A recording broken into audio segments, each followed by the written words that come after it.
Baba ki jai.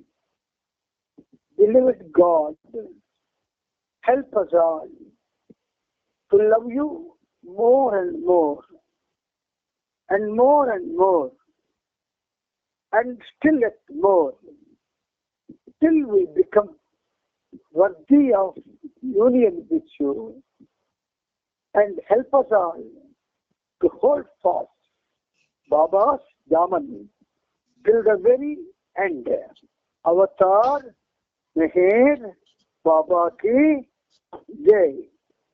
Avatar Meher బాబాకి జై.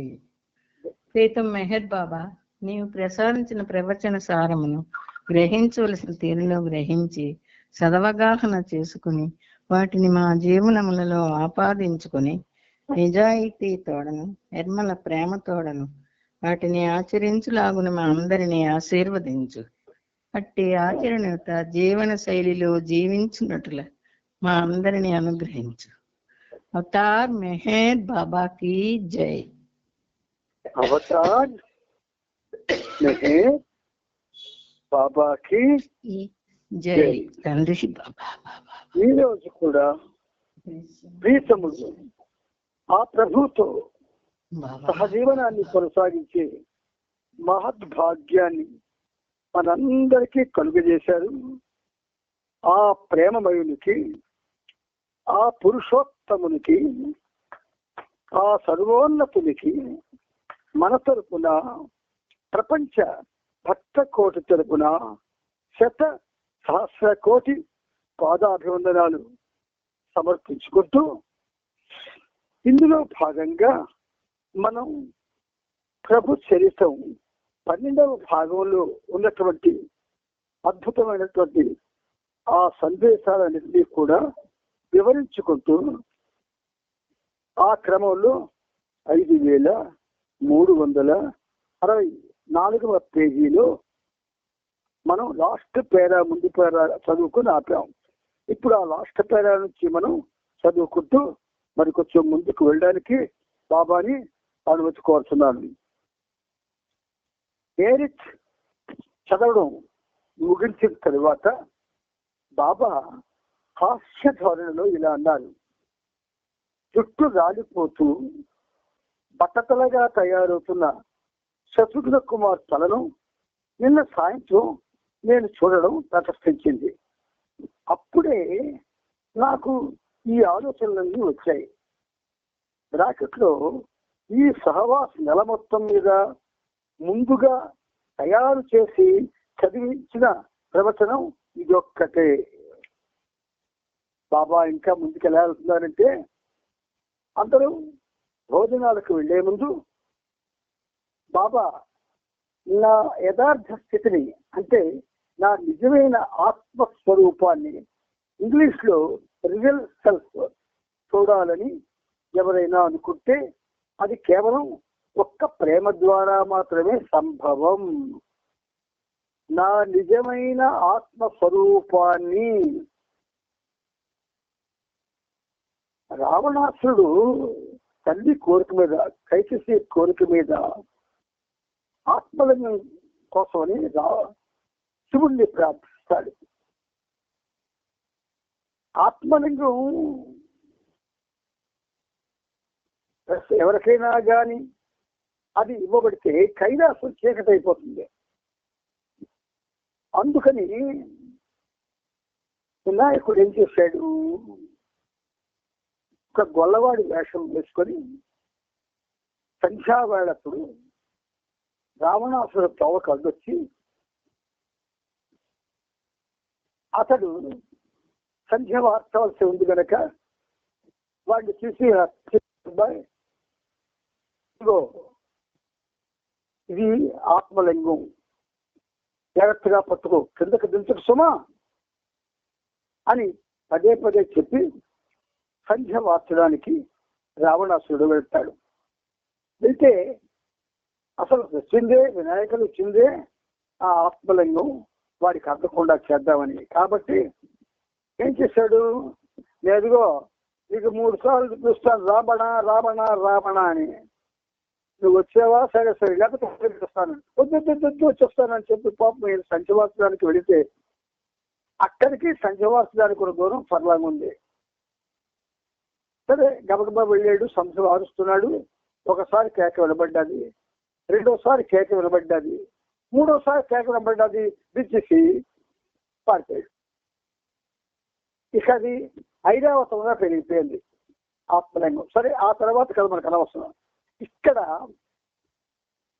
బాబా చెప్పిన దానికి దీనికి ఏమిటి కంపారిజన్ అంటే, ఒకదానికోటి పరస్పర మైత్రి కలిగి ఉన్నాయంటే, నా నిజమైన ఆత్మస్వరూపాన్ని రియల్ సెల్ఫ్ చూడాలని ఎవరైనా అనుకుంటే అది కేవలం ఒక్క ప్రేమ ద్వారా మాత్రమే సంభవం.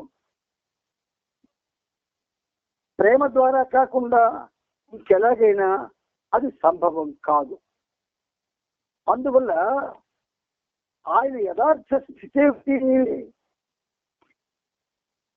Is the highest of the high and only one that exist.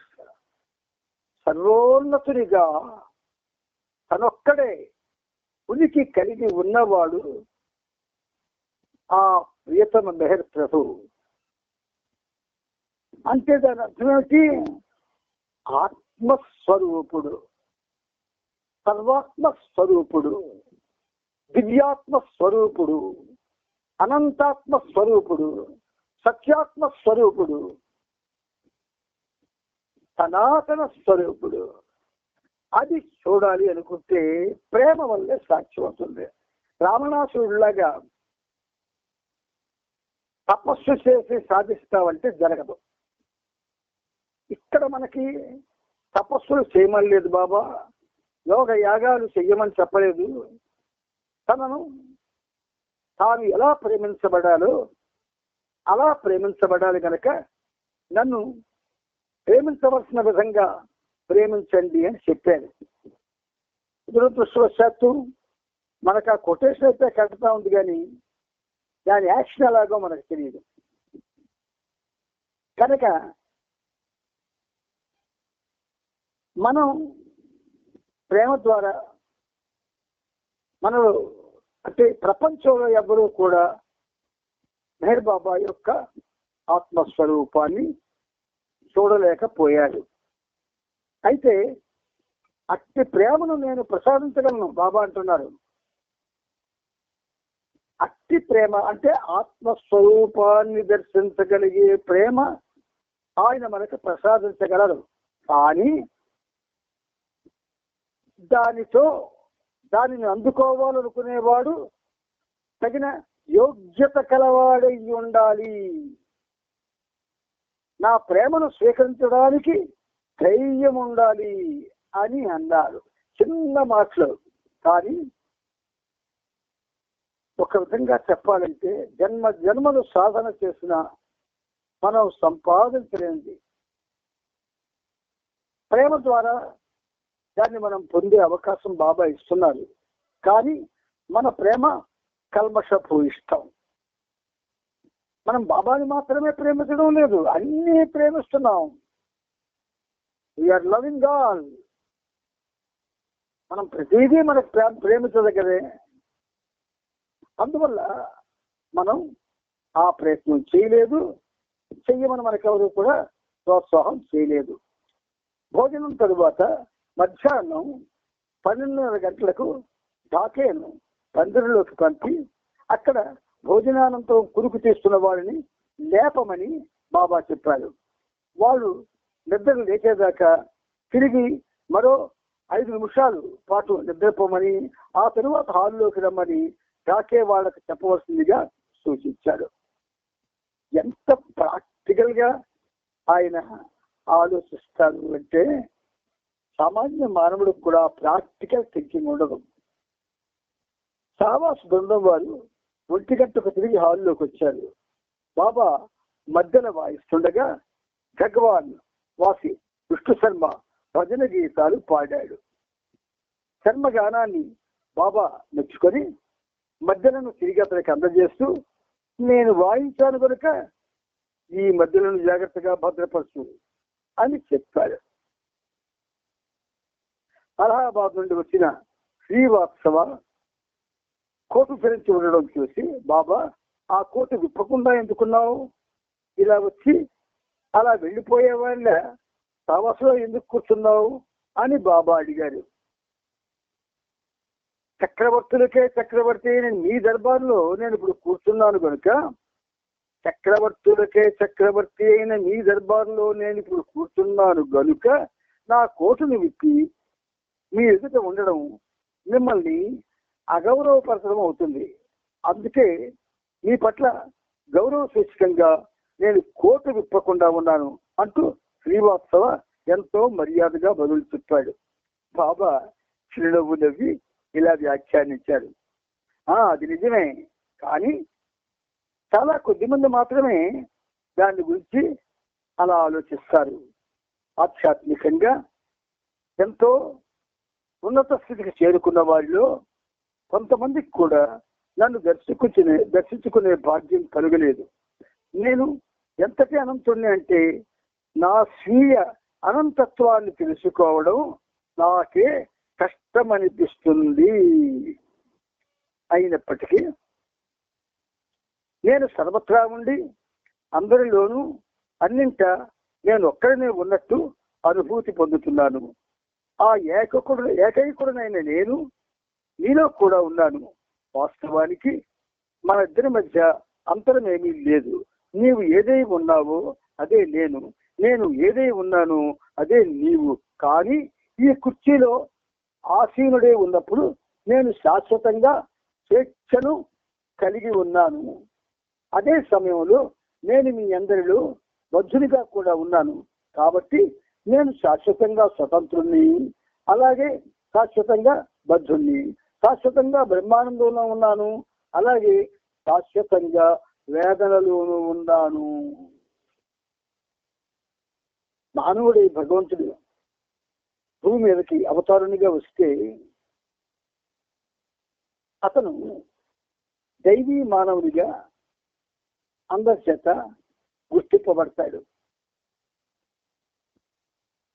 ఆయనలో ఏ దైవత్వం అయితే పుట్టిపడుతూ ఉంటుందో ఆ దైవత్వాన్ని సామాన్య మానవులు ఎవరు గ్రహించలేరు, తెలుసుకోలేరు, చూడలేరు. అందుచేత మనకెలా ఉంటుంది, బాబా అంటే ఒక విధంగా మన అవసరాలు తీరుస్తాడు, మనల్ని ఆదుకుంటాడు, ప్రేమిస్తాడు అనే ఆలోచనలే తప్ప ఆయన మన అందరిలో శాశ్వతంగా బంధింపడి ఉన్నాడు, బద్ధుడైపోయి ఉన్నాడు.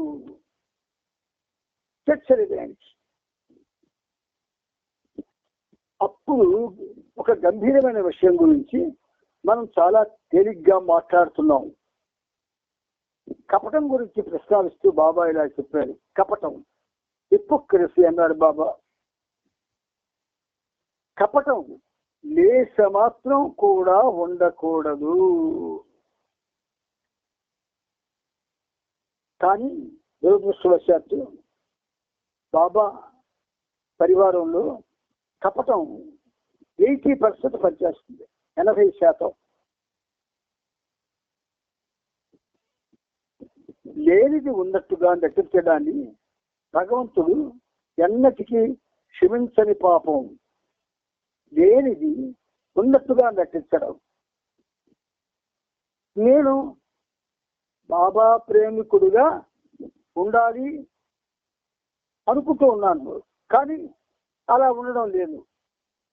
ఎందువల్ల ఏ ప్రేమనైతే ఆయన మన నుంచి ఆశించాడో ఆ ప్రేమ నా దగ్గర లేదు. ఏ కపటాన్ని అయితే విడిచిపెట్టమని ఆయన స్పష్టంగా చెప్పాడు, ఆ కపటాన్ని నేను అలవర్చుకొని ప్రదర్శిస్తూనే ఉన్నాను. ఆయన ముందు కేవలం ఆయన్ని ప్రేమిస్తూ ఉండమంటే అందుకు భిన్నంగా నేను ఆయన్ని ఏదో కావాల్సింది అడగడానికి కోసం, లేదా ఆయన యొక్క ఆ విగ్రహం అంటే ఏదైతే మానవుడిగా ఉన్నాడో దాంతో ఆనందాన్ని అనుభవించడం కోసమే ఆలోచిస్తున్నాను తప్ప ఆయన దేవదేవుడిగా సాక్షాత్తు శ్రీ మహావిష్ణువుగా చూడడానికి ఏనాడు నాలో ఆ ఆలోచన రావడం కానీ అందుకు తగిన ప్రయత్నం చేయడం కానీ చేయడం లేదు. కాబట్టి కపటం అది ఎన్నటికీ క్షమించని పాపం. ఒక దుష్టుడు ఎంత నీచుడైనా అయోగ్యుడైనా ఇతరుల మధ్యకు వచ్చి తాను ఒక నికృష్టుడని బాహటంగా ఒప్పుకున్నట్టయితే అతనిని క్షమించవచ్చును. పూర్వం రాక్షసులు ఉండేవాళ్ళు. వాళ్ళు చాలా ఘోరంగా మానవుల్ని హింసించేవాళ్ళు, స్త్రీలను చెరిసేవారు, చంపేసేవారు, మనుషుల్ని భగవంతుడి మీద తిరుగుబాటు చేసేవారు. ఇలా రకరకాలుగా ఉన్నప్పటికీ కూడా వాళ్ళు ఏం చేస్తున్నారు? వాళ్ళ యొక్క ఆ రాక్షసత్వానికి తెలియక వాళ్ళు రాక్షసులుగా పరిగణింపబడి అలా ప్రవర్తిస్తున్నారు. కానీ ఇప్పుడు మనం ఎలా ఉన్నాం? మానవ రూపంలో ఉన్నటువంటి రాక్షసులు మనందరం. రూపం ఏమో మానవుడిదే, కానీ లోపల రాక్షసత్వం ఉంది. మనలో ప్రేమ లేదు, ఉన్నట్టుగా నటిస్తాం. స్వార్థం నిండుగా ఉంది. మనకి ఈ ఎర్షడ్ వర్గాల పోరు నిండుగా ఉంది. ఇలా ఉంటూ కూడా మనం బాబా ప్రేమికులుగా చలామణి అవుతూ అందుకు తగ్గ అర్హతని ఏ ఒక్కరు కూడా ఇప్పటికి కూడా పొందలేదు. అందువల్ల ఇక్కడ బాబా అంటున్నారు, నికృష్టుడు కూడా బాహాటంగా ఒప్పుకుంటే అతను నాకు క్షమిస్తాడు. అతడు ఎలాంటి వాడో అలాగే కనిపిస్తూ అలాగే ప్రవర్తించినట్టయితే అది నటన కాదు. నాకు మిత్రుడు వెళ్ళేవాడు ఉన్నాడు, ఇప్పుడు ఉన్నాడు. బాహటంగా ఏం చెప్తాడంటే, నేను బాబా ప్రేమికుడినండి, తాగుతానండి, మందు కొడతానండి, పేకాట ఆడతానండి, అన్నీ చేస్తానండి, కానీ నేను బాబా ప్రేమికుడినే అని అంటాడు. ఒక్కొక్కసారి వాడు అలా మాట్లాడుతున్నప్పుడు నాకు అనిపిస్తుంది, నేను చాలా మంది కంటే నయమేనేమో అని అనిపిస్తుంది. లోపల ఒకలాగా బయటికి ఒకలాగా ప్రవర్తించేటటువంటి మర్మజీవుల కన్నా కపటుల కట్ట అలాంటి వాడు పర్వాలేదు, క్షమించదగ్గ వాడే.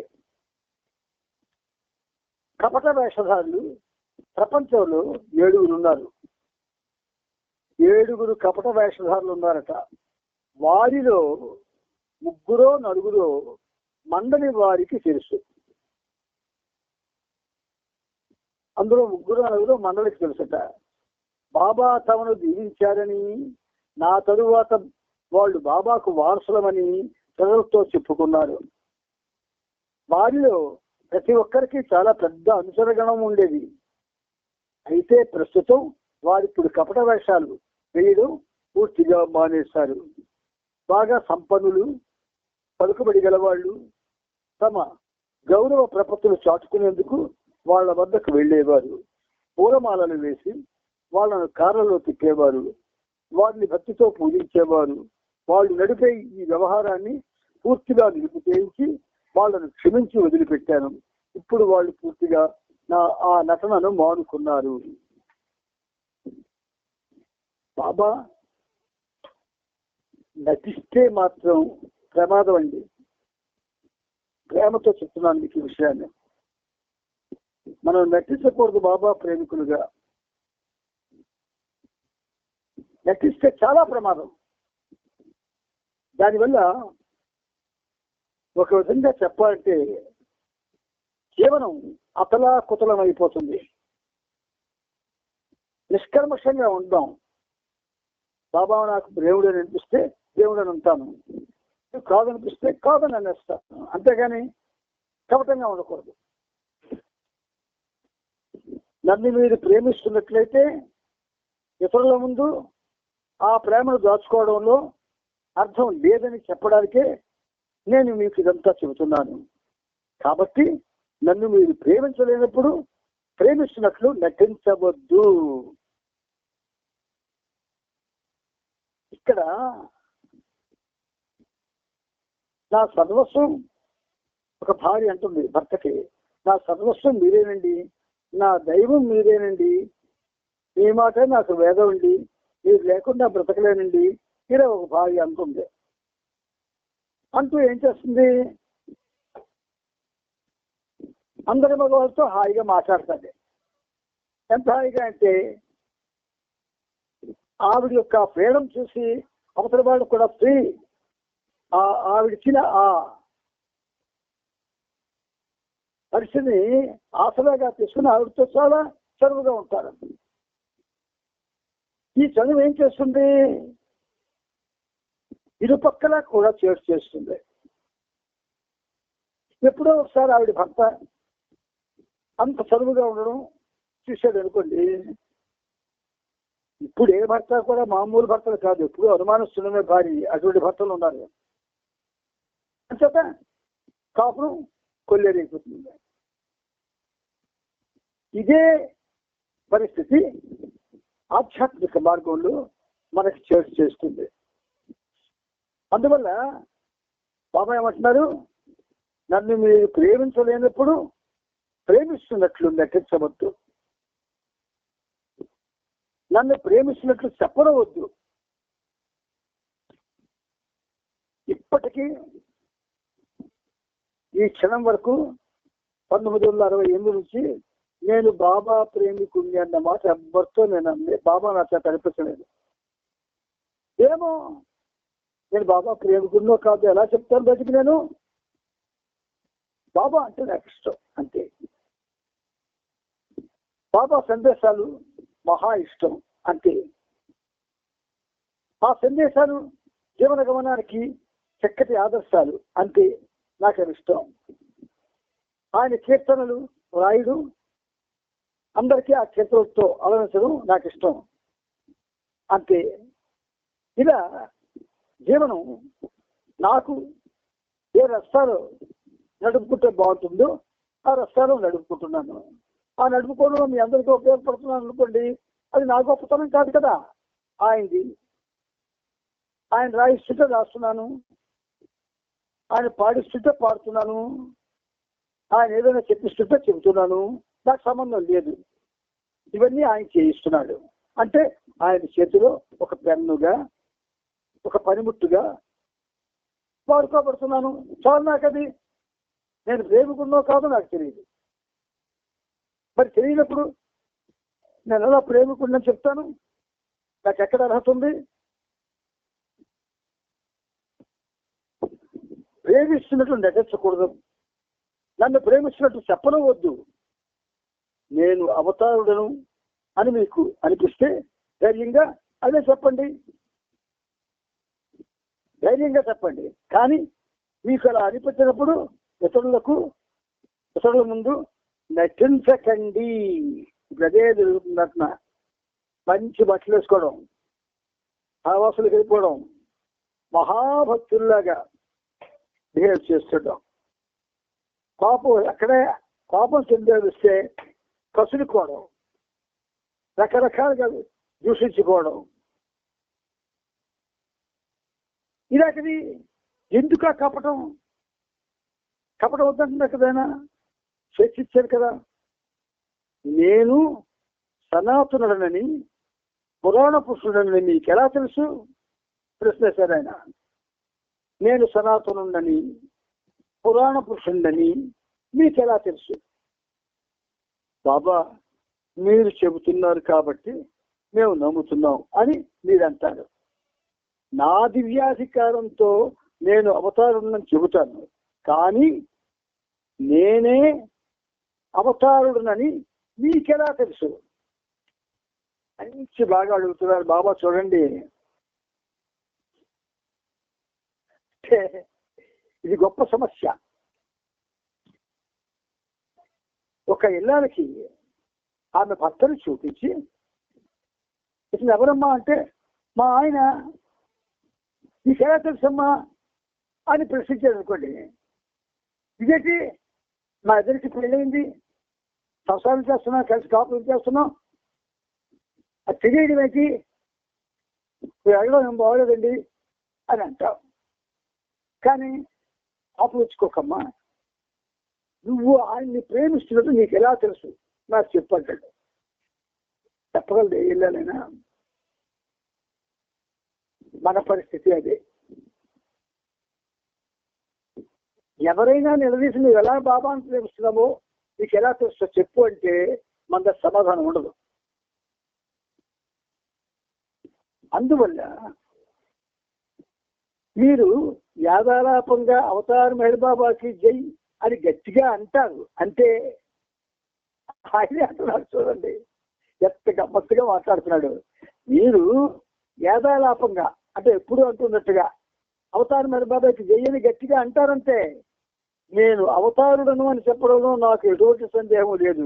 కానీ అది మీకు ఎలా తెలుస్తుంది? బాబా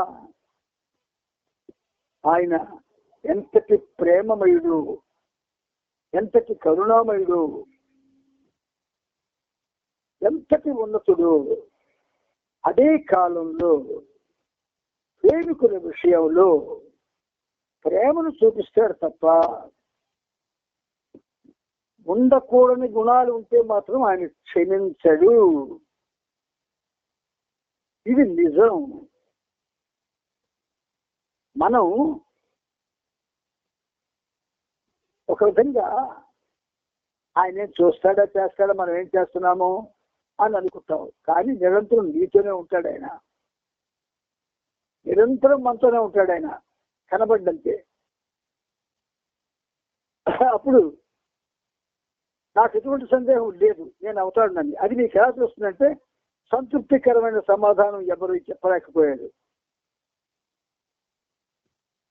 అంటే మన పరిస్థితి అంటే, ఒక చిన్నపిల్లవాడిని అంటే కొంచెం జ్ఞానం వచ్చిన వాడిని తల్లి, ఒరే నేను నీ తల్లిని అని నీకు ఎలా తెలుస్తుందా అని అడిగి తల్లి అడిగింది అనుకోండి, ఏం చెప్తాడు? అవును నువ్వు మా అమ్మవే, నాకు అన్నం పెడుతున్నావు, నాకు అన్ని ఇస్తున్నావు, మరి అమ్మ కాకపోతే ఇవన్నీ చేస్తావేటి అని అంటాడు తప్ప ఇంకొక ఆన్సర్ చెప్పలేడు. మన పరిస్థితి అంతే.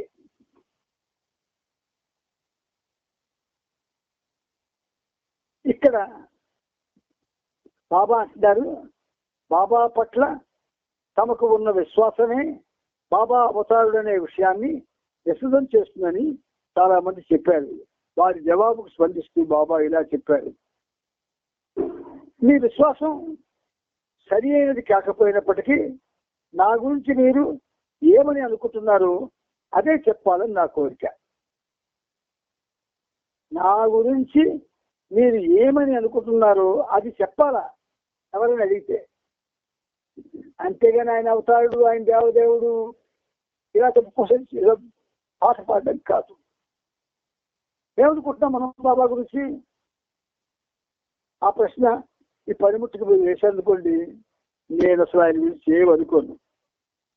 అనుకోవడానికి నాకు అర్హత ఉండాలా? అంతే ఏమనుకోను. ఈ పనిముట్టు ఆన్సర్ అది.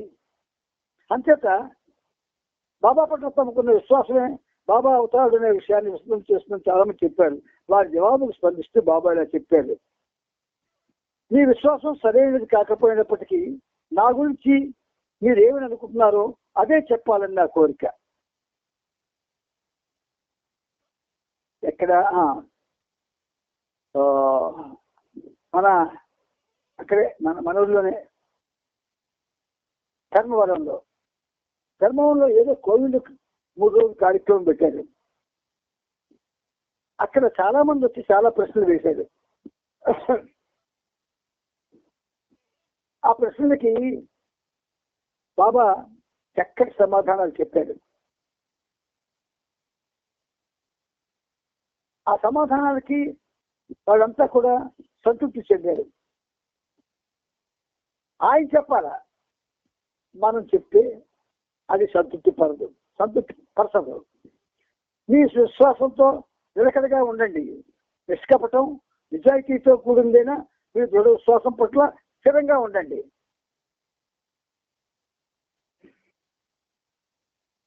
చాలా మంది బాబా ప్రేమికులు అంటే 190 మంది బాబా ప్రేమికులు బాధల్లో ఉన్నారు. ఎంత బాధల్లో ఉన్నారంటే బయటికి చెప్పుకోలేక, చెప్పినా ప్రయోజనం ఉండదని ఒక నమ్మకంతో ఎవరికి చెప్పకుండా చాలా బాధలు పడుతున్నారు. ఆర్థికంగా పడుతున్నారు, కుటుంబ పరంగా పడుతున్నారు, ఆరోగ్యపరంగా పడుతున్నారు, అనేక విధాలుగా పడుతున్నారు. కానీ కొంతమంది మాత్రం ఇంత పడుతున్నా, ఇన్ని అవుతున్న బాబాను మాత్రం ఏమి అనరు. బాబా మీద విపరీతమైన ప్రేమ వాళ్ళకి. ఎంత ప్రేమ అంటే ఎవరైనా ఒక పై వాళ్ళు వచ్చి, అంటే ఉదాహరణకి ఆ మధ్యని ఈ సత్యసాయి బాబా వాళ్ళు అప్పుడప్పుడు ఏదో వాళ్ళకి దినాలుంటే వస్తారు నా దగ్గరికి. వచ్చినప్పుడు ఒక ఆయన అంటాడు, అవునండి 40 ఏళ్ళ నుంచి మీరు ఈ ఇంట్లోనే ఉంటున్నారు, చూడండి అది ఎలా ఉందో, ఆ మాట ఎలాగ ఉందో. ఆ ఇల్లు బాగు చేసుకోలేదు. అంటే నేను 4 సార్లు రిపేర్ చేసుకున్నాను ఇల్లు, కానీ ఆయనకి అది రిపేర్లా కనిపించలేదు, నచ్చలేదు. మరి ఈ ఈ మీ రూమ్ అంతా చూస్తే ఆయన ఫోటోలతో నిండిపోయింది, మీ బుర్రంతా ఆయన యొక్క విషయాలతో పండిపోయింది. మరి మీకు బాధ వేసండి, దేవుడు అంటే ఇలా ఉంచుతాడండి అని అడిగాడు. అప్పుడు బాబా ఏం చేశారు, ఒక్కొక్కసారి ప్రశ్నకి జవాబు కన్నా ప్రశ్నకి ప్రశ్నే మంచి ఆన్సర్ ఇస్తుంది. అప్పుడు నేనన్నాను, అంటే ఈ పనిముట్టేటి అనాలని అందు, కానీ ఆయన అనిపిస్తాడు, సార్ మీరు ఈ సత్యసాయి బాబా నమ్ముకుని ఎన్నాళ్ళ నుంచి ఉన్నారండి అన్నాను. చాలా ఏళ్ళు అయిందండి అన్నాడు. మరి చాలా ఏళ్ళు అయితే ఈ పాటికి మీకు మోక్షం వచ్చారు కదా, ఎందుకు రాలేదండి అని అన్నాను. అదేకండి మోక్షమా మనక, నన్ను కూడా కలిపాడు, పర్వాలేదు. మనకి మోక్షం ఏంటండి, మనం ఏదో కాలక్షేపం కోసం చేస్తున్నాం ఈ పనులన్నీ. జవాబు ఆయన చెప్పాడు కదా, కాలక్షేపం కోసం చేస్తున్నావు ఇవన్నీ, అంతేగాని దేన్నైతే మనం చేస్తున్నామో దాని మీద మనకి ఏకాగ్రత లేదు, రాదు, ఉండదు. అందువల్లంటే మీ విశ్వాసం సరైనది కాకపోయినప్పటికీ నా గురించి మీరు ఏమని అనుకుంటున్నారో అదే చెప్పాలని నా కోరిక. మన గురించి బాబా గురించి ఏమనుకోగలం, మనం ఏమనుకోగలం, మన గురించి ఏమైనా సరిగ్గా తెలియదు. అందుకని మీ విశ్వాసంతో నిలకడగా ఉండండి. ఎవరికున్న విశ్వాసంతో వాళ్ళు నిలకడగా ఉండండి, చెదిరిపోకండి. నిష్కపటం నిజాయితీతో కూడిందని మీ దృఢ విశ్వాసం పట్ల స్థిరంగా ఉండండి. మీ ఎదలోతుల్లో ఏమి అనుకుంటున్నారో దాన్నే బయటకు ప్రకటించండి, నటించవద్దు. ఓహో, మనం ఎంత నటన చేస్తాం అంటే బయటికి వెళ్తే అసలు దివి నుండి భూమికి దిగిన బాబా ప్రేమికుల్లా బిహేవ్ చేస్తాం. సరైన మాట ఎవడైనా నిలబడి ఒక ప్రశ్న వేస్తే మన దగ్గర సమాధానం ఉండదు. సరైన మాట తగిన ప్రశ్నలు వేసాడు అనుకోండి, మరి వారితో మాట్లాడడం మానేస్తాం. ఇది ఉన్న విషయం, జరుగుతున్న విషయం మీకు చెప్తున్నాను. నేను అదృష్టమో దురదృష్టమో చెప్పలేను, కానీ ఆనాడు 68లో బాబా ఉన్నప్పుడు ఆయన పాదాలు పట్టుకున్న ఈ చేతులు ఇప్పటికీ నా దగ్గరికి వచ్చిన వాళ్ళు ఎవరు అసంతృప్తి చెందలేదు ఏ విషయంలో కూడా. అంటే ఇక్కడ ఎవరు పని చేస్తున్నారు? బాబాయా ఈ పనిముట్ట? మనం పని చేయకూడదు, ఆయన మన ద్వారా చెయ్యాలి. అది గుర్తుపెట్టుకోండి. సెంటర్లో కార్యక్రమాలు చేసి ఇవాళ ఈ ఏడాది బాబాకి 7 గుర్రాల రథం చేయిద్దాం, ఊరేగిద్దాం. 7 గుర్రాల రథంలో సూర్యుడిలాగా రేట్ వస్తుంది నీకు. అందరు సొమ్ము కలెక్ట్ చేసి 7 గుర్రాల రథం పెట్టేస్తావా? ఆయనకైతే 7 గుర్రాలు తెలియవా? లేకపోతే నీ ఏడుపు తెలియదా? అన్నీ తెలుసు. నువ్వేమిటో తెలుసు, నీ లోపల ఏముందో తెలుసు, నీకు ఎందుకు బాబా ప్రేమికుడిగా నటిస్తున్నావో తెలుసును. ఆ నటన వెనక ఉన్నటువంటి ఉద్దేశం కూడా నీకు తెలుసు. కాబట్టి బాబా మనతో పాయింట్ బ్లాంక్ గా మాట్లాడతారు ప్రతి విషయం. మీ విశ్వాసంతో నిలకడగా ఉండండి. నిష్కపటం నిజాయితీతో కూడిందేనా మీ దృఢ విశ్వాసం పట్ల స్థిరంగా ఉండండి. మీ ఎదలోతుల్లో ఏమనుకుంటున్నారో దాన్నే బయటకు ప్రకటించండి. నటించవద్దు. అత్యంత ప్రధానమైన విషయం నటించకుండా ఉండడమే. అత్యంత ప్రధానమైన విషయం నటించకుండా ఉండడమే. నీవు లోపటొకటి బయటకొకటిగా ఉండి నేను బాబా ప్రేమికుడు చెప్పడం కన్నా ఊరుకోవడం చాలా మంచిది. సైలెంట్గా ఉండు. పిల్లలు పెట్టేసుకొని పిచ్చైపోయి గింతీయడం, బాబా కేకలేసేయడం, పిచ్చైపోవడం ఇలాంటివి మంచి ఎక్కువ. నువ్వు భాషంగా అలా కనిపించాలని అన్ని గెంతులు వేయక్కర్లేదు. అందువల్ల బాబా అంటున్నారు, గాడ్ స్పీక్స్ గ్రంథంలో ప్రతి అంశాన్ని వివరించాను. బాబా అంటున్నారు, గాడ్ స్పీక్స్ గ్రంథంలో ప్రతి అంశాన్ని వివరించాను. నేను అవతారుడును కానని నన్ను ఒక భగవత్ ప్రేమికుడిగా శ్రీవాత్సవ్ పరిగణిస్తే అది సరైనదే. అలాగే కానివ్వండి, అలా ఉండడమే మేలు. కానీ అప్పుడు మీ నమ్మకం ఏదైనా సరే స్థిరంగా ఉండండి. అది లోపల ఒకటిగా బయట ఒకటిగా మనం ఉండకూడదు. నాకు బాబా గురించి ప్రేమ ఉంటే ఆయన అంటే బాబా అంటే నాకు ఎందుకో ప్రేమ అండి. ప్రేమ అంటే దానికి నేను కారణం చెప్పలేను. ఆయన నన్ను ప్రేమిస్తున్నట్టుగా నాకు తెలుస్తుంది కాబట్టి ఆయన అంటే నాకు ప్రేమ.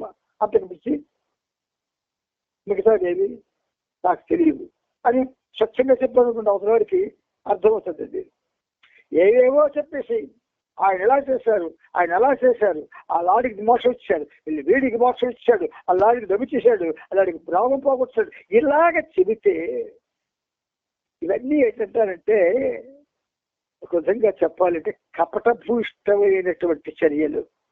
అందుకని అలాగే కానివ్వండి, అలా ఉండడమే చాలు. కానీ అప్పుడు మీ నమ్మకం ఏదైనా సరే స్థిరంగా ఉండండి. నేను భగవంతుని స్థాయిలో కూడా ఉన్నాను. భగవంతుని స్థాయిలో కూడా నేను ఉన్నాను. అసలు సాక్షాత్తు శ్రీ మహావిష్ణువు ఆయన. కానీ తన్ని తాను మన ముందు ఆవిష్కరించడానికి ప్రయత్నం చేసినప్పుడు మనలో ఒకటిగా తను తాను ఆవిష్కరించుకుంటాడు ఆయన. అంచేత నేను భగవంతుని స్థాయిలో కూడా ఉన్నాను. వివిధ భూమికల్లో ఉన్న ఆధ్యాత్మిక సాధకులు ఉన్నారు. వివిధ భూమికల్లో ఉన్న ఆధ్యాత్మిక సాధకులు వారున్న ఆ ప్రత్యేకమైన భూమికి చెందిన వారిగా నేను పరిగణిస్తాను. భైరబాబా అవతారుడు కాదు, సద్గురువు అని వేరొకడు భావిస్తాడు, అది కూడా నేనే. నేను మోసగాడిని అని ఒకడంటే అది కూడా నేనే. నీవు నన్ను గురించి ఎలా ఊహిస్తే నేను అదే విషయం తెలుసుకో. ఒక్కొక్కటి చెప్తాడు ఆయన వ్యక్తిగతంగా. తెలుసుకో. బయటికి నటిస్తూ మీ మనోభావాల్ని వక్రీకరించి వ్యక్తపరచకండి. అస్సలు ఒక్క విషయం నేను ప్రేమతో మీ అందరికీ మాట్లాడతాం. మనం ఏం చేస్తున్నాం బాబా ప్రేమికులుగా?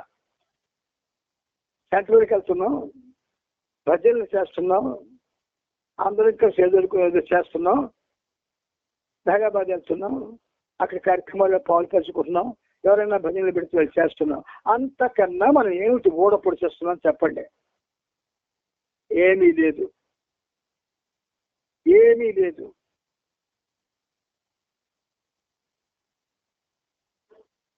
కైకోబాద్ అన్నవాడు ఈ చరిత్రలో చదువుకున్న ముందు పేజీల్లో రోజుకి 1,00,000 సార్లు బాబా నామం చేస్తూ కూడా సైలెంట్ గా ఉన్నాడు. బాబా ఆయన్ని ఉన్నతంగా చూసినా కూడా సైలెంట్ గా ఉన్నాడు. ఆయన 1,00,000 సార్లు నామం చేస్తున్నాడు అని మనకు తెలిసినా సరే మనకి రవంతా కూడా మనలో చలనం కలగలేదు. మన గురించి మనం ఏమని చెప్పుకుంటామండి? ఏటుంది మన దగ్గర? అందుకని నటిస్తూ మీ మనోభావాల్ని వక్రీకరించి వ్యక్తపరచకండి. ఎందుకంటే కపటాన్ని భగవంతుడు ఎన్నటికీ క్షమించడు. నేను మీ వలె అయ్యాను అనగా మీ వలె మానవ రూపం ధరించి వచ్చాను, దాని గురించి మీరేమీ నాకు సహాయం చేయలేరు. కానీ మీరు నేను అవ్వడంలో మాత్రం నేను మీకు సహాయపడగలను. మీరు నేను అవ్వడంలో నేను మీకు సహాయపడగలను. నటించొద్దు. ఎన్నిసార్లు ఈ మాట ఆడారో బాబా. నటించకండి. ఓస్ ఒక పెద్ద మంచి డ్రెస్ వేసేయడం, ఒక 10 మనతో వచ్చిన వాళ్ళకి సరే మీకు టికెట్లు తీస్తానండి అని బోధ మీద చెప్పడం, ఆ టికెట్లు తీసిన ఏదో వాళ్ళు ఫ్యామిలీ కుటుంబంతో సహా పెంచినట్టే ఫీల్ అయిపోతారు. వీడు మెహరాబాద్కి తీసుకెళ్తున్నారు మనుషుల్ని, 25 మందిని 30 మంది 50 మంది వాళ్ళ డబ్బులతో వాళ్ళకి తీసుకెళ్తున్నారు, వీళ్ళ డబ్బులతో కాదు. కానీ ఇదేదో పెద్ద సేవ లాగా చెప్పుకోవడం ఏమిటండి? చిన్నపిల్లల్లా ప్రవర్తిస్తున్నాం మనందరం కూడా. తర్వాత ఎవరు తమ సర్వస్వాన్ని నాలో పోగొట్టుకుంటారో, జాగ్రత్తగా వినండి, ఎవరు తమ సర్వస్వాన్ని నాలో పోగొట్టుకుంటారో వారు తమ సర్వస్వాన్ని శాశ్వతంగా నాలోనే కనుగొంటారు. చాలా గొప్ప విషయం ఇది.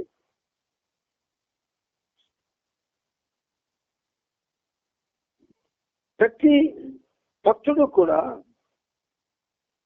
అంటే వాగ్గేయకారులు, వాళ్ళు తెల్లవారు లేస్తూనే భగవన్నామంతో లేచేవాళ్ళు, పడుకునే వరకు భగవన్నామం చేసేవారు, నిద్రలో కూడా భగవన్నామం చేసేవారు. వాళ్ళు అష్టకష్టపడినా సరే ఆ అష్టకష్టాలుగా కాక ఆ నామం వాళ్ళు ఉచ్చరించినంత మాత్రం చేత మహా ఆరోగ్యవంతులుగా ఐశ్వర్యవంతులుగా వాళ్ళు ఆనందించేవారు. మనం అందుకని తమ సర్వస్వాన్ని నాలో ఎవరు పోగొట్టుకుంటారో, ఇంకా మన దగ్గర ఉన్న సర్వస్వం ఏంటండి? ఏటుంది మన దగ్గర? ఆస్తిపాస్తులు ఎవరికి ఇవ్వం. ఆయన ప్రత్యక్షమై బాగా డబ్బు నడుదుకి ఇప్పుడు ఒకవేళ ఎవరితోనో బాబా ప్రత్యక్షం అవుతాడండి, చూడరా నువ్వు బ్యాంకులో ఇన్ని కోట్లు ఇచ్చావు, అనవసరంగా ఎందుకు చూస్తావు, దాస్తావు, పని చేయి, కొన్ని కోట్లు నువ్వు ఫలానా వాడు పేర్చిస్తారు చెప్పి ఆయనకి ఇవ్వు, వాడు అవి సద్వినియోగం చేస్తాడు. టెస్ట్ ఏంటి? బాబాయే చెప్పింది, సాక్షాత్తు నీ బాబాయే ఇస్తామైతే. అంటే బాబా కంటే ఇది ముఖ్యం కదా మనకి. మరి సర్వస్వం ఎలా పోగొట్టుకుంటాం బాబాలో మనం?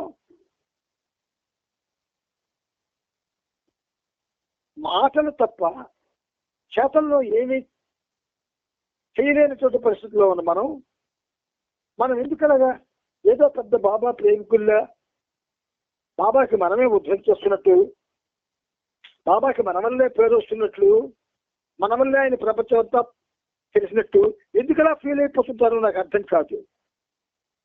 అందుకని ఎవరు తమ సర్వస్వాన్ని నాలో పోగొట్టుకుంటారో, చాలా చాలా ఉదంతాలు ఉన్నాయి ఈ చరిత్రలో సర్వం పోగొట్టుకున్నాళ్ళు. కానీ వాళ్ళు ఎంత శాంతంగా ఉంటారంటే, చాలా శాంతంగా ప్రశాంతంగా ఉంటారంటే ఎవరితో ఏం మాట్లాడరు. ఎవరు తన సర్వస్వాన్ని నాలో పోగొట్టుకుంటారో వారు తమ సర్వస్వాన్ని శాశ్వతంగా నాలోనే కనుగొంటారు. శాశ్వతంగా తమ సర్వస్వం ఏటుంది? నిజంగా ఒక బాబా ప్రేమికుడికి సర్వస్వం అంటే ఏమిటండి? బాబాయే. బాబా అంటే ఏమిటండి? సాక్షాత్తు భగవంతుడు. ఆ భగవంతుడిని నిరంతరం ఆ నామస్మరణ చేస్తూ, అతనితో జీవిస్తూ, అతని కోసమే ఉంటూ, శ్రద్ధాన్ని మిగతావన్నీ కూడా విస్మరించకుండా ఏదో చేశాననుకున్నట్టుగా చేస్తూ నిరంతరం ఆయన నామస్మరణలో ఉంటే వాడు ఏ సర్వస్వం కోసం అయితే ఇలాగా ప్రవర్తిస్తున్నాడో ఆ సర్వస్వాన్ని బాబా వాడికి దక్కడా? అదెవడికి కావాలా? గెంతులు కావాలా, తిరుగులు కావాలా, ప్రసారాలు కావాలా, ఫోటోలు కావాలా, ప్రదర్శనలు కావాలా, ఇవన్నీ కావాలి మనకి. కానీ మనం బాబా ప్రేమికులం. అది దురదృష్టం. ఇన్ని చేస్తూ కూడా బాబా ప్రేమికులమే మనం. ఈ మధ్యన ఒక నా మిత్రుడు ఒక ఆయన సెల్లో బాబా ప్రేమికుల గురించి ఒక వ్యాసం పెట్టాడు. ఒక నాలుగు చరణాలు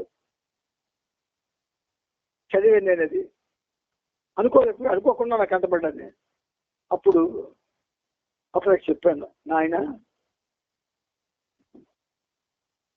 నీ ఆక్రందన కొంచెం ఆలస్యంగా నా చెవిని పడింది, కానీ దీనికోసం నీ కాలాన్ని వ్యర్థం చేయకు. చాలా దారుణంగా రాశాడు. దీనికోసం నీ కాలాన్ని వ్యర్థం చేయకు, నిరంతరం బాబాతో ఉండడానికి ప్రయత్నించు అని తిరిగి జై బాబా చెప్పి మరి సమాధానం చెప్పి పెట్టాల్సి వచ్చింది. ఒక్కసారి వినండి. బాబా అంటున్నారు, ప్రతి వస్తువు ప్రతిదీ నేనే, ప్రతి వస్తువు ప్రతిదీ నేనే అనగా సర్వస్వం అయి ఉన్నది నేనే. శ్రీవాత్సవ్ బాబాను అవతారులుగా గ్రహిస్తే బాబాను అలా అవతారులుగా గ్రహించింది బాబాయే. నన్ను బాబాను మోసగానిగా గ్రహించేది కూడా బాబాయే. ఇండియాలో ఒక్క విషయం సర్వసాధారణంగా ఉంటుంది. రంగు దుస్తుల వెనక ఉన్న ఒక సాధువు కనిపిస్తే చాలు, జనం అసలు చుట్టూ పోగైపోతారు. ఎవడైనా ఆ సాధువును పూజ చేయడం మొదలు పెడితే వేలం వెరిగా వందలాది మంది ఆ త్రావులు వెళ్తారు. ఇప్పటికే పోలేదు మనకి. చాలా మంది ఇళ్లలో బాబా ప్రేమికులుగా ఏళ్ల తరబడి ఉంటూ అన్ని క్షేత్రాలకు వెళ్ళడం, తీర్థాలకు వెళ్ళడం, గుళ్ళుకి వెళ్ళడం, అన్ని చేయిస్తుంటున్నాం, కర్మకాండలన్నీ చేస్తున్నాం, ఇవన్నీ చేస్తూ ఉన్నప్పటికీ కానీ వాళ్ళు బాబా ప్రేమికులు. అందుచేత ఇది బాబాయే చెప్పేస్తున్నారు. ఇండియాలో ఒక విషయం సర్వసాధారణంగా ఉంటుంది. రంగు దుస్తులు వేసుకున్న సాధువు కనిపిస్తే చాలు, జనమత చుట్టూ బాగుతారు. ఎవడైనా ఆ సాధువుని పూజ చేయడం మొదలు పెడితే ఇక వేల వేదిగా వందలాది మంది అదే త్రావులో వెళ్తారు. ఇది మన క్యారెక్టర్. ఎంత స్పష్టంగా చెప్తున్నారో చూడండి. బాబా ఈ సందర్భంలో ఫకీర్ బువ్వా కథ మరోసారి చెప్పారు. వాస్తవానికి ఫకీర్ బువ్వా మతిస్థిమితం కోల్పోయిన వ్యక్తి అయినప్పటికీ పూనాలోని అమాయక జనం అతనికి ఎలా పూజలు చేసింది చెప్పారు. ఈ పూజలకు అలవాటు పడిపోయిన వాళ్ళు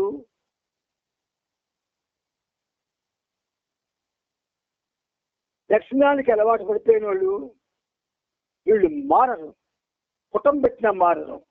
కానీ వాళ్ళు బాబా ప్రేమికులే, అలాగే చలామణి అవుతారు. ఇక్కడ బాబా చెప్తున్నారు వినండి. ఆధ్యాత్మిక మార్గం పూర్తిగా భిన్నమైంది, అత్యంత కష్టభూయిష్టమైనది. ఈ మార్గంలో మనం వేసే ప్రతి అడుగు ఎంతో జాగరూకతతో వేయవలసి ఉంటుంది. ముందుకు వేసే ప్రతి అడుగు అహాన్ని మరింత పెంచుతుంది. ఒకప్పుడు అంటే 1970 నుంచి 75 వరకు ఆ మధ్యలో అందరూ కూడా బాబా అంటే చాలా చాలా చాలా బాబాని ప్రేమిస్తూ, బాబా గురించి మాత్రమే ఎప్పుడు ఆలోచిస్తూ, బాబా గురించి ఎవరైనా ఏదైనా చెప్తే జాగ్రత్తగా వింటూ బాబా ప్రేమను పొందడానికి అరువులు చాచేవాళ్ళు. ఇప్పుడు దానికోసం అరువులు లేదు. నేను ఎలాగ ఈ బాబాలో వస్తుంది, ఈయన చాలా గొప్పవాడు అని నేను పేరు ఎలా తెచ్చుకోవాలి, దానికి తగ్గట్టుగా నేను ఎలా ప్రవర్తించాలి, నాకు పేరు ఎలా వస్తుంది, నా ఫోటో పేపర్లో ఎలా పడుతుంది, నాకు ఇన్విటేషన్స్ అందరూ పంపించాలా, నాకు అందరూ ఆహ్వానించాలా, ఈ పిచ్చి ఎక్కువైపోయింది. పిచ్చి బాబా అక్కర్లేదు. మరి వాడికి ప్రశాంత్ రోజు పిలాలి, ఆ చేత చెప్పించుకోవాలి, ఆ చేత పాడించుకోవాలి, ఆ చేత గెంటించుకోవాలి, ఆ జంతువులు మనం ఉండాలి. ఇదే అయిపోయింది. ఇదా జీవితం. ఇదా చెప్పింది మన ప్రభు. చూడండి ఎలా చెప్తున్నారు. ఆధ్యాత్మిక మార్గం పూర్తిగా భిన్నమైంది, అత్యంత కష్టభూష్టమైంది.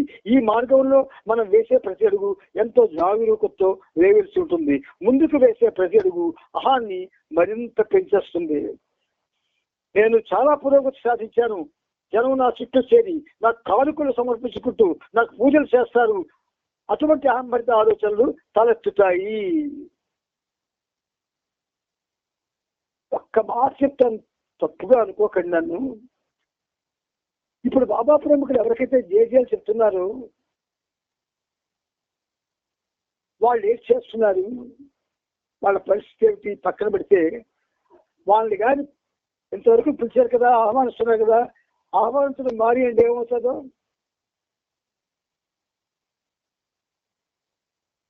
అలవాటు చేయడం చాలా సులువు, తిప్పడం కష్టం. నేను చాలా పురోగతి సాధించాను, జనం నా చుట్టూ చేరి నాకు కానుకలు సమర్పించుకుంటూ నాకు పూజలు చేస్తారు వంటి అహంభరిత ఆలోచనలు తలెత్తాయి. సాధకునిలో అహాన్ని మరింత పెంచుతాయి. నిన్న కాక మొన్న బాబా ప్రేమలో అడుగుపెట్టేవాడు కూడా నేను గొప్పవాడిని అని ఫీల్ అయిపోతున్నాడు, నాకు సర్వం తెలుసని ఫీల్ అవుతున్నాడు.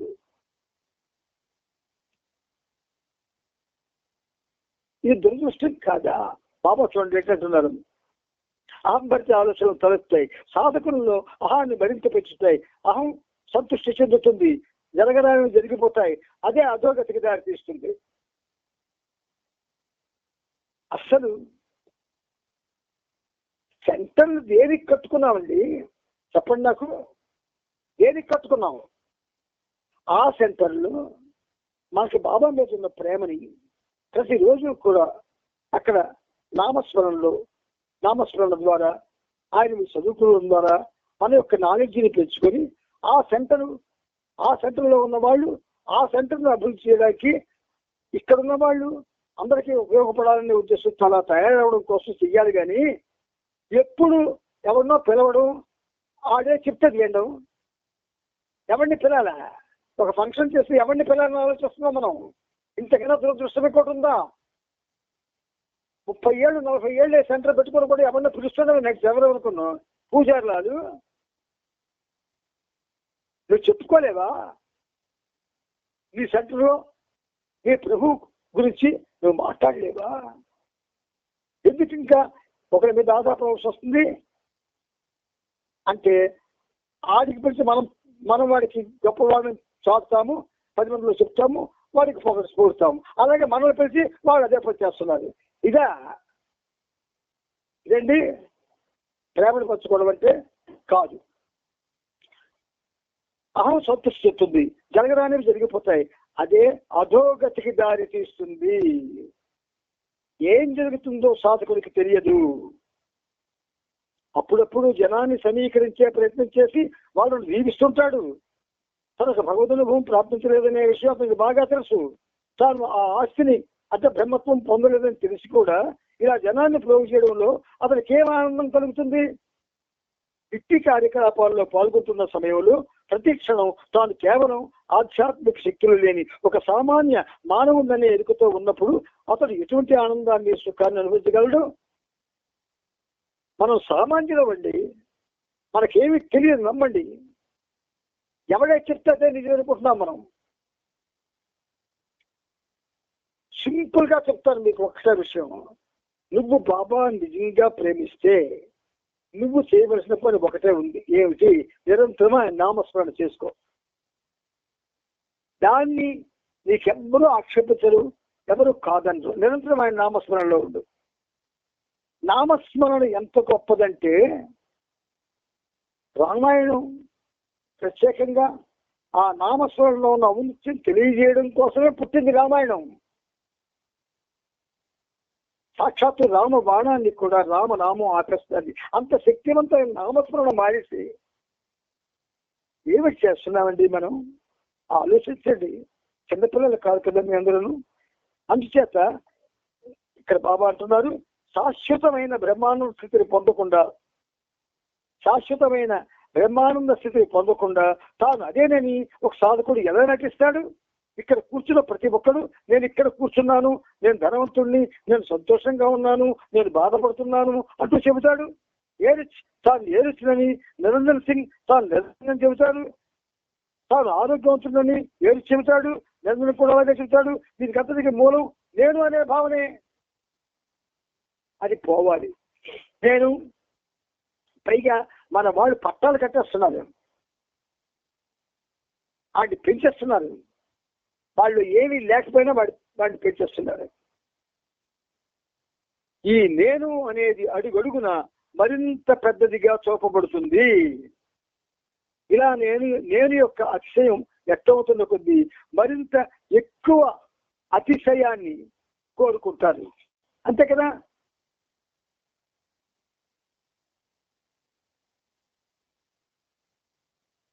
ఈ నేను ఇలా ఇంకా అతిశయాన్ని కొనసాగిస్తూనే ఉంటుంది. ఆధ్యాత్మిక మార్గంలో అభివృద్ధిని సాధించిన వారి యొక్క అహం కూడా అతిశయాన్ని పొందుతుంది. వారిలోని నేను మరింత పైకి లేచి అతి శక్తివంతమైన ఇదిలో ఇలా నొక్కి చెబుతుంది, నేను ప్రజలను జీవించాలనుకుంటున్నాను, నేను బిడ్డను ప్రసాదించాలని కాంక్షిస్తున్నాను, ఇలా ఏవేవో చెబుతుంది. ఈ విధంగా ఈ నేను అనేది కొనసాగుతుంది. నేను నేను నేను నేను అని ప్రతి వాళ్ళలో కూడా ప్రతిధ్వని నిలబడుతూ ఉంటుంది. నేను నేను నేను నేను నేను నేను నేను అంటే దానికి బదులు బాబా బాబా బాబా బాబా బాబా బాబా బాబా అని ప్రతిధ్వనిస్తే ఆడు ఎప్పుడో తరించిపోతాడు. ప్రియమిత్రులారా, ఇందులో ఉన్న విషయాలన్నీ కూడా చాలా గొప్ప విషయాలు బాబా ప్రస్తావన చేశారు మనతో ప్రేమతో. ఈ పనిముట్టికి నువ్వు అందరికీ కూడా చక్కగా ఆ వివరాలు తెలియజేయి, అంతవరకే నీ బాధ్యత అని ఆయన అప్పుడు చెప్పాడు. ఏమో కానీ ఇలా జరుగుతూనే ఉంది. నేను 68లో బాబా ఉన్నప్పుడు ఆయన ప్రేమను పొందించి నేటి వరకు అందరికీ కూడా ఈ పనిముట్టును కలిసిన వాళ్ళకి మంచి జరుగుతుంది, మంచి విషయాలు తెలుస్తున్నాయి, మంచి మార్గమే కనబడుతుంది. అంతేగాని మిగతా ఏవి కనిపించట్లేదు. కానీ కొంతమంది విన్నా సరే పట్టించుకోరు. పైగా అహంకారం ఉంది కదా, అది ఊరుకోదు. అందువల్ల ప్రేమతో ప్రియమిత్రులారా మీ అందరికీ చెప్తున్నాను, ఇంత ఉన్నతమైన మెసేజ్లు, ఇంత ఉన్నతమైనటువంటి వాంగ్మయం మనకి ఎవరు కూడా ఇంత హాయిగా ఇంత అర్థమైన రీతిలో ఎవరు కూడా చెప్పలేదు. అందుచేత నేను అనేది కొనసాగుతుంది అని అన్నారు బాబా. ఆ నేను అనేది పోవాలి. నేను అనే భావన బాబా ప్రేమికుల నుంచి ఎప్పుడు పోతుందో అప్పుడు ప్రేమ అంకురిస్తుంది. ఇప్పుడు ప్రేమ లేదు మన మధ్య. మనం ప్రేమిస్తున్నట్టుగా ప్రేమ ఉన్నట్టుగా నటిస్తున్నాం తప్ప ప్రేమ లేదు. అంచేత ప్రియమిత్రులారా, బాబా అంటే సర్వోన్నతుడు, సర్వేశ్వరుడు, శ్రీ మహావిష్ణు. ఆయన ప్రేమ, ఆయన కరుణ, ఆయన చూపు, ఆయన ఒక విధంగా మనకి ఒక దేవుడిగా సర్వేశ్వరుడిగా దొరకడం మన అదృష్టం. ఆయన నామం చేసుకోండి, ఆ నామం నిరంతరం చేసుకోండి. మిగతా ఆలోచనలన్నీ మర్చిపోండి, ఇంకేటి గురించి ఆలోచించకండి. నిరంతరం నా బాబా నామస్మరణ చేసుకొని మీ అందరికీ ప్రేమతో ఈ పనిముట్టు చెప్తుంది. దయచేసి మరోలా అనుకోకుండా నామస్మరణ చేసుకోండి. అవతార్ మెహర్ బాబాకి జై. అవతార్ మెహర్ బాబాకి జై.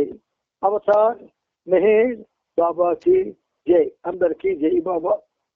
అవతార్ మెహర్ బాబాకి జై. అందరికీ జై బాబా. జై బాబా అండి, అందరికీ జై బాబా.